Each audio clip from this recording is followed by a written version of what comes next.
الحمد لله والصلاة والسلام على المبعوث رحمة للعالمين يا أيها الذين آمنوا اتقوا الله حق تقاته ولا تموتن إلا وأنتم مسلمون. Assalamu alaikum wa rahmatullahi ta'ala wa barakatuh. Donc, comme nous avons expliqué hier, c'est d'essayer de vous expliquer le contenu des cours. Donc, on avait commencé hier, c'était samedi. Nous avons parlé des cours du samedi. On dit que chaque cours contient 30 minutes et ces 3 cours. Samedi, ça commence à 10h30. Nous avons la foi, la croyance. Et nous avons, alhamdulillah, après ça, salam alaikum, cher. Donc, nous avons, après la croyance, nous avons le Coran. Ça va être enseigné par notre frère, cher Fawzi, pour nous aider à prononcer les mots comme il faut. Hier, alhamdulillah, ça a été bien. On a eu beaucoup de gens hier pour cela. Et après, nous allons avoir à la fin, samedi, c'est le hadith, tradition du prophète, les mœurs, les éthiques. Aujourd'hui, samedi, c'est le premier cours du samedi. C'est aussi aider vraiment de se familiariser au cours d'aujourd'hui. Donc, aujourd'hui, on commence par la jurisprudence, qui est fiqh. 30 minutes. Après, on prend 30 minutes de pause. Et deuxième cours, on dit c'est le Coran. Après, on prend 30 minutes de pause. Et à la fin, c'est Al-Thaqafa al-Islamiyya. C'est la culture générale. Et ça, Inch'Allah, nous allons expliquer aussi le contenu de ça. Et aujourd'hui, comme nous voyons, ce que nous allons faire aujourd'hui, c'est le début. Comme on dit, préface, table de matière pour le livre. Et avant ça, pour qu'on ait une idée, c'est quoi fiqh dans l'islam. Donc c'est la définition du fiqh. Et aussi son importance. Et après, nous allons nous familiariser au livre de base qui est Fiqh al-Muyassar.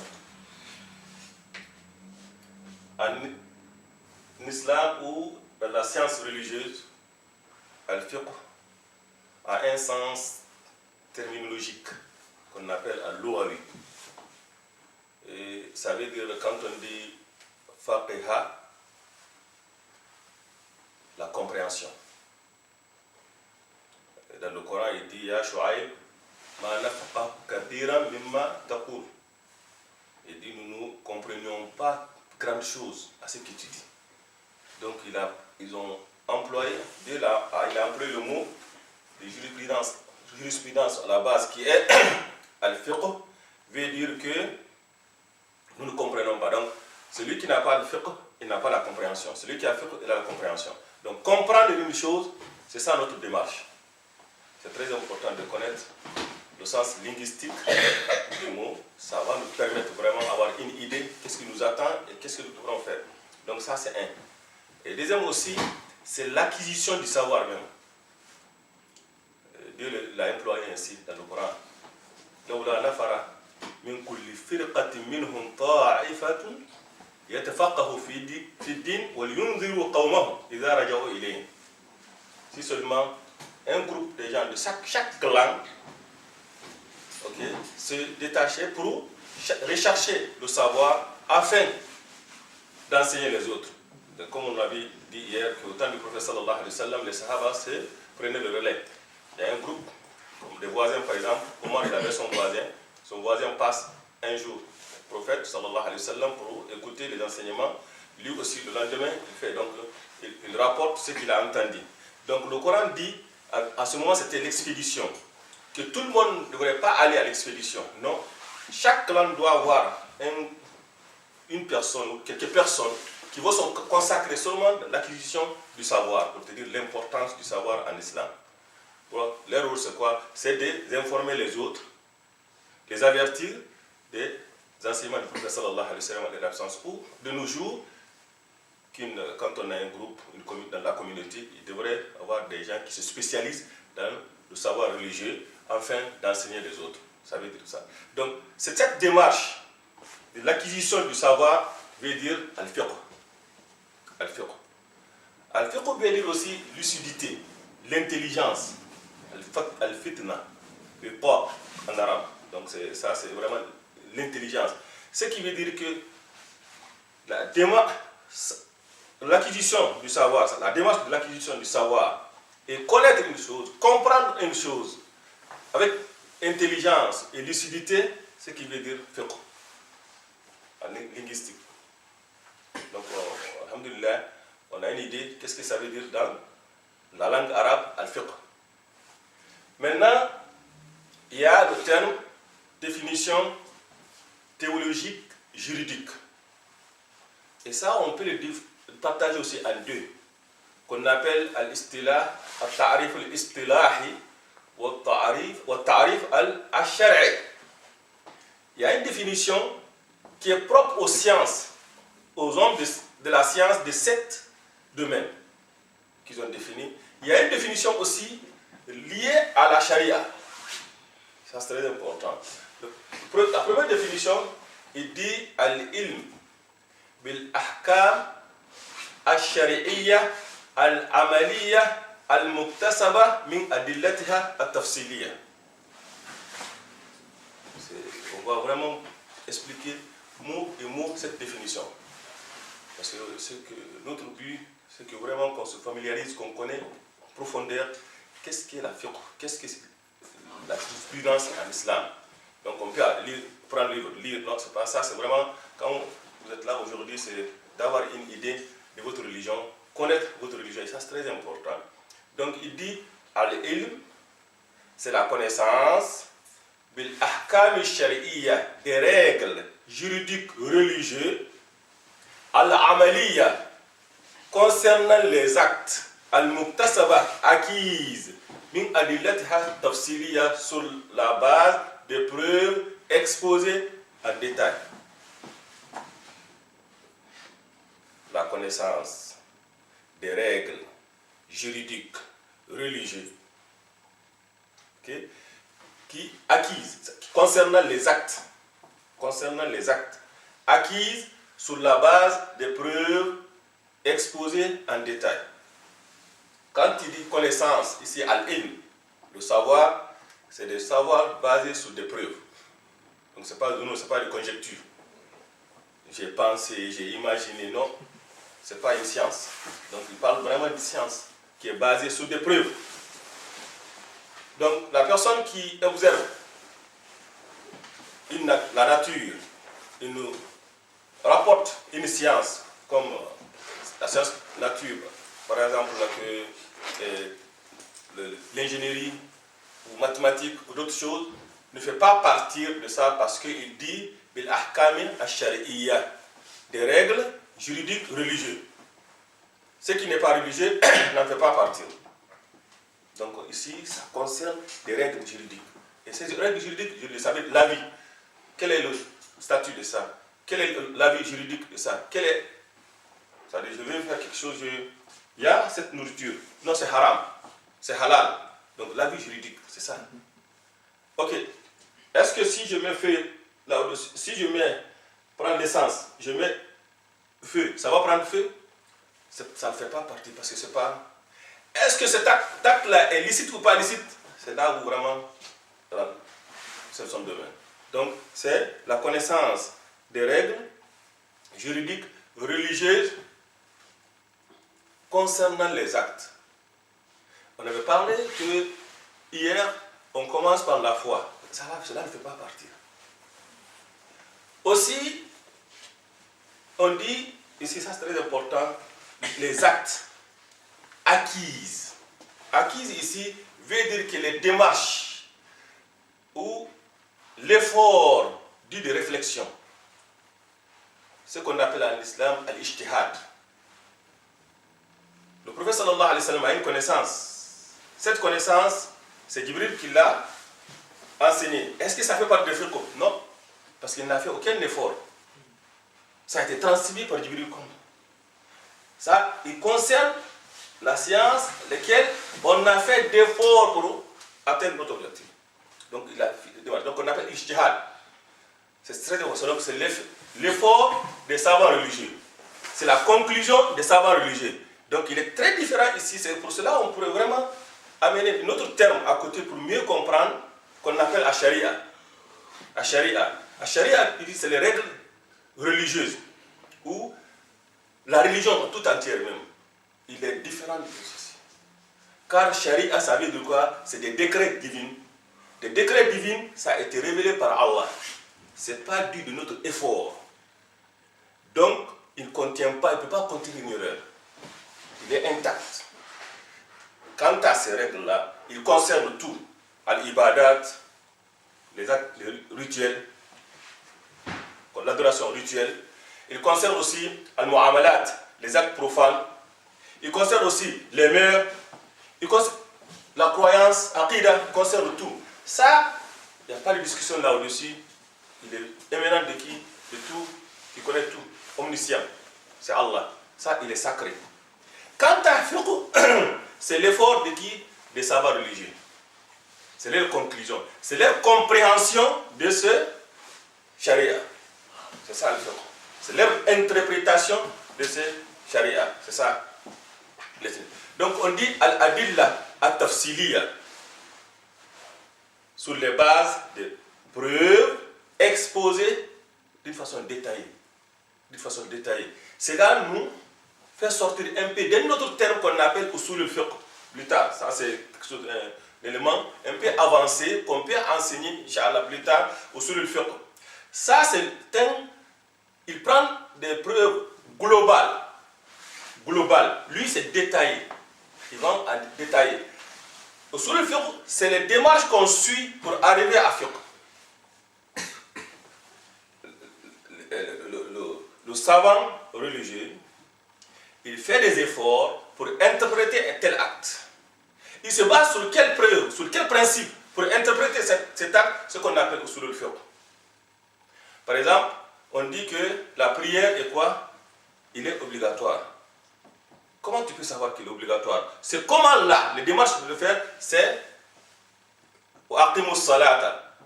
Accomplissez. Quand tu ordonnes une chose, tu l'as rendu obligatoire. S'il n'est pas obligatoire, il n'y a pas de sens que tu ordonnes une personne. Ne fais pas ceci, ça veut dire que c'est illicite. Comment on sait que c'est illicite? Parce qu'il nous a interdit. C'est obligatoire. Pourquoi? Parce qu'il nous a ordonné de le faire. Parce que s'il n'y a pas une obligation de le faire, quelle est l'importance de l'ordre à ce temps? Donc ces démarches-là qu'on appelle usul al-fiqh. Cet avis religieux dire que c'est interdit ou c'est obligatoire, c'est ça qu'on appelle al-fiqh. C'est ce qu'on appelle al-fiqh. Donc vraiment, c'est une démarche des savants religieux et cette démarche-là, le fruit de leur démarche. C'est pour cela souvent les gens disent que le fiqh, c'est la conclusion des savants religieux. C'est un effort humain. Mais il est presque sacré. Je ne dis pas sacré, c'est la charia qui est sacrée, mais il est presque sacré. Pourquoi? Parce qu'ils sont basés sur des choses sacrées pour arriver là. Mais comme c'est des démarches humaines, il peut être sujet à l'erreur.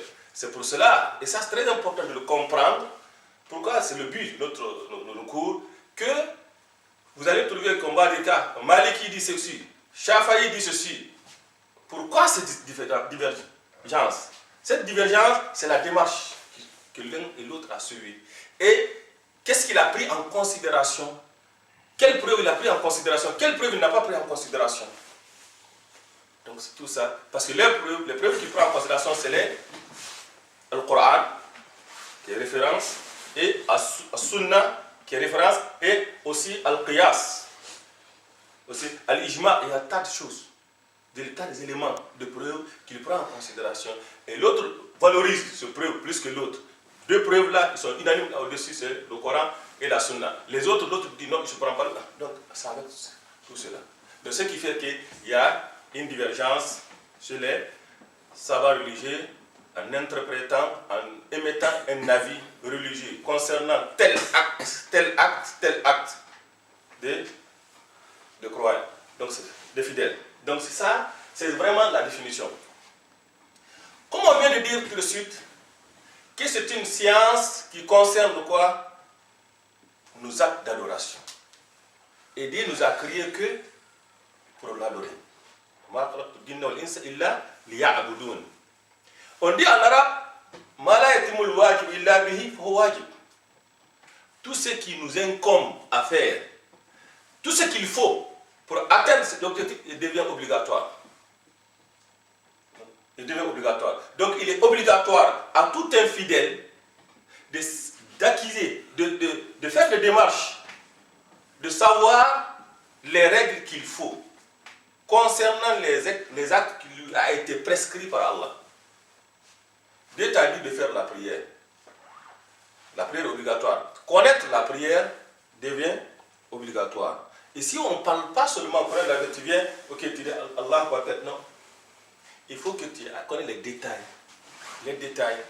Et ça, on arrive que les définitions de la prière en tant que linguistique et la définition théologique diffèrent. La prière en arabe ça veut dire doigt. La prière en arabe, ça veut dire l'invocation. Il fait salat, il fait prière, ça veut dire vraiment l'invocation. Donc, c'est très important. L'invocation, s'il vous plaît, tranquille, vous nous soutenez. Donc, l'invocation. Mais, dans la théologie, c'est quoi? Allez, reviens, va de l'autre côté.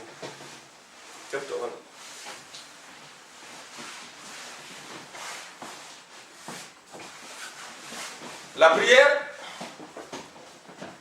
définition, ça on veut définir avec la théologie, c'est quoi? C'est des actes. C'est un élément qui contient, un acte qui contient des actes et des paroles, commençant par quoi? Allahu Akbar, et finissant par quoi? Assalamu alaikum. C'est ça la définition théologique. Il est différent de la définition linguistique. Ce qui veut dire que moi, je dois connaître maintenant ces actes, ces paroles, au début et comment. C'est très important. C'est la même chose aussi pour zakat. Zakat en arabe, ça veut dire nama, croissance. Zakat, ça veut dire croissance. Qui veut quelque chose, ça croît. C'est ça vraiment la signification linguistique. Mais quand on vient vraiment, la définition théologique, c'est شيء مخصوص من مال مخصوص على وجه مخصوص لطائفة مخصوصة. C'est un pourcentage précis d'un bien précis pour des personnes précises d'une façon précise. Ce qui veut dire que tu dois connaître ce pourcentage, tu dois connaître quelle façon de faire, tu dois connaître des gens aussi à qui ils sont arrivés. Donc c'est ça la science religieuse et vraiment qui vous familiarisez, qui vous rend vraiment la chance de connaître les détails. Donc on sait que vraiment, comme il concerne la religion, il concerne quelque chose qui est plus important, qui est très important pour nous dans notre vie, c'est l'adoration d'Allah, donc il devient alors important. Il devient important. Et il y a un hadith qui se dit qu'il y a une parole de sagesse que les gens dit souvent, mais ce n'est pas hadith qui dit Talibul ilm faridatun ala kulli muslim wa muslima. Il dit que rechercher le savoir est une obligation pour tout un musulman. Même ce hadith-là ne peut pas être authentiquement dit au prophète sallallahu alayhi wa sallam, mais le texte est véridique. Le texte est véridique. Que oui, il incombe à tout un musulman, pas de savoir tout, mais de savoir ce qu'il faut pour pouvoir adorer Allah, dans le savoir, la manière dont Dieu lui a demandé de faire. Donc comment tu fais? Et ça c'est très important. Qu'une personne, il est musulman, il a 30, il a 45 ans, il ne sait pas comment faire la prière. Faire la prière seulement, ce n'est pas seulement s'incliner, s'élever, non, mais connaître les détails, parce qu'on est humain, on est sujet à l'erreur. Si l'erreur vient, comment rectifier? Et qu'est-ce que tu as délaissé? Ça c'est très important. Et ça aussi, ça c'est et c'est pas seulement l'adoration tant que telle. Tout ce qu'on fait dans la vie est une adoration. Tout ce qu'on fait, les degrés diffèrent, ça dépend de l'intention, car Dieu nous a créés pour ça. Et je prends l'exemple, par exemple, l'une des sœurs, souvent ça arrive, je te demande cette question, que j'ai des dettes, ou telle sœur me doit tel montant, mais il n'arrive pas à me payer. Et quand il le demande, quelle est la raison? comment il a contracté cette dette? Il te dira que je l'ai vendu l'or, mais il ne m'a pas donné. Tu es étonné, alors qu'en islam c'est interdit de vendre l'or et qu'on ne termine pas tout de suite la transaction. C'est-à-dire l'or, quand tu vends l'or, il faut que tu prends la marchandise et l'autre aussi prend le prix. Avant même que vous vous séparez. Vous n'avez pas le droit de retarder l'autre ou faire par crédit. C'est pour cela qu'Omar ibn Khattab il dit qu'il est interdit, il est préférable, presque obligatoire, qu'on ne rentre pas au marché pour faire du commerce sans savoir les règles de la transaction. Pourquoi? Sinon on risque vraiment de contracter des riba. Et ça arrive beaucoup. Donc c'est très important de connaître les règles des choses avant d'abord d'entamer, de commencer, pour pouvoir vraiment le faire dans toute clarité et aussi préserver ta foi, préserver aussi ta religion qui est très important. Donc on peut dire alors que fiqh est une science qui est importante, très importante. Elle est importante pour nous car ça concerne nos quotidiens, ça concerne nos transactions, ça concerne nos affaires sociales. La personne qui veut se marier, quelles sont les règles du mariage? Ça concerne ceci. Quels sont les principes du mariage? Ça concerne ceci. Quelqu'un qui se divorce, ça arrive beaucoup. Enfin, ça fait un an, je ne vois pas mon mari, est-ce qu'il se divorce? Tu vois, tout de suite, tu as demandé un avis religieux. Et ça, il n'y a pas un jour qui passe sans qu'une personne t'appelle, deux personnes t'appellent en te demandant des avis religieux pour te dire que vraiment c'est quelque chose de quotidien, que nous devons vraiment se familiariser et le connaître. Ça, c'est très important. Quand la personne, même le droit de la femme, ou devoir de la femme, ou devoir de l'homme, tout ça, ça fait partie des fiqh. Qu'est-ce qui est obligatoire, qu'est-ce qui n'est pas obligatoire, tout ça. Envers les enfants envers son père, ça concerne extrêmement beaucoup de choses dans notre vie que vraiment on ne peut pas s'en passer de cette science. Il faut vraiment connaître. Mais comme on vient de dire que ça couvre presque notre vie quotidienne, parce que tout ce qui entoure nous et Dieu, ça couvre.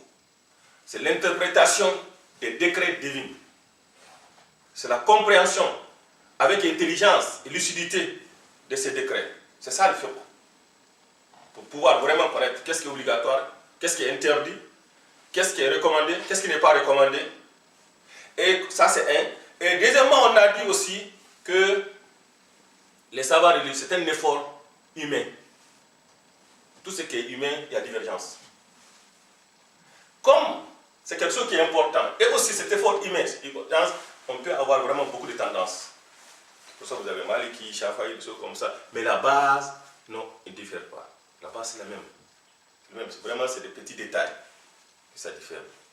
Ce qui nous a amené de choisir un livre pour vous. Okay? Et ce livre, alhamdulillah, qu'on appelle Fiqh al-Muyassar.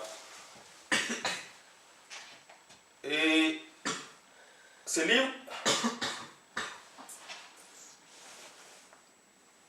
c'est très important. Fidaoul Kitab wa Sunnah. C'est un livre qui est très simple, qui ne suit pas tellement tel mazhab ou tel mazhab, qui est l'œuvre de beaucoup de savoirs religieux en Arabie Saoudite, bien sûr, et d'autres personnes qui sont vraiment concertées, se demander des avis, de conseils, et ils ont vraiment produit ce livre qui a été imprimé par le complexe Fahad, qui imprime le Coran à Médine.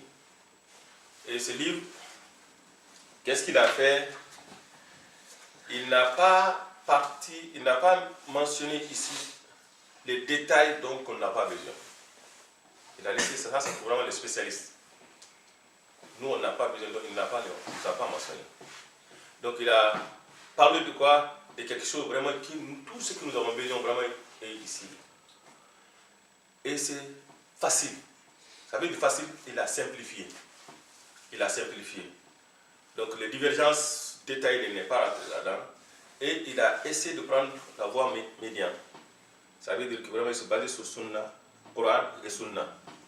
Et à la limite, en Qiyas aussi, mais vraiment, il a cherché le consensus des savants religieux. Et ce livre, alhamdulillah, comme il est défini ici, c'est Arba'at Ashara Kitaban. Il dit وَجَعَلَ هَذَا الْكِتَابَ عَلَى تَمْهِيدٍ وَأَرْبَعَةَ عَشَرَ كِتَابًا. C'est-à-dire, il a fait une préface d'ouverture. Cette ouverture-là, il nous familiarise, comme je viens de dire, le sens des fiqh et d'autres choses. Après, il a partagé le livre qu'on a dit kitab, c'est-à-dire plusieurs livres. À plusieurs livres selon les sujets principaux. Et c'est 14. Si je traduis directement, mot par mot, je peux dire 14 livres. 14 livres dans ce livre. Donc, le salam alaikum. Donc, 14 livres. Ça parle le Coran, par exemple, il prend le As-Salat. Il dit Kitabu As-Salat. Livre de la prière. Tout ce qui concerne la prière. Tout ce qui concerne la prière. Il parle, on sait que la prière a des conditions. La première condition, c'est la pureté, la propreté, que ça soit propre, qu'on appelle l'ablution, se laver. Et aussi, il va prendre d'autres livres encore. Donc, c'est ainsi que nous allons faire, Inch'Allah. Et quand on aura temps la semaine prochaine, on va directement commencer par le livre. On ouvre le livre, il dit Kitab Salat. Il a commencé par tel aussi nous allons suivre comme il est écrit dans le livre, Inch'Allah. Donc nous avons déjà, alhamdulillah, notre professeur est venu pour le Coran. Et nous prions que chaque fois que vous avez entrepris, vous élève d'un degré, d'autres fassent votre péché, et que Dieu fasse que vraiment nous aide à comprendre ce qu'on nous dit ici, et m'aide aussi moi aussi à m'exprimer bien, car tout dépend d'Allah. Et que Dieu nous garde longtemps. Inch'Allah, pour la faire.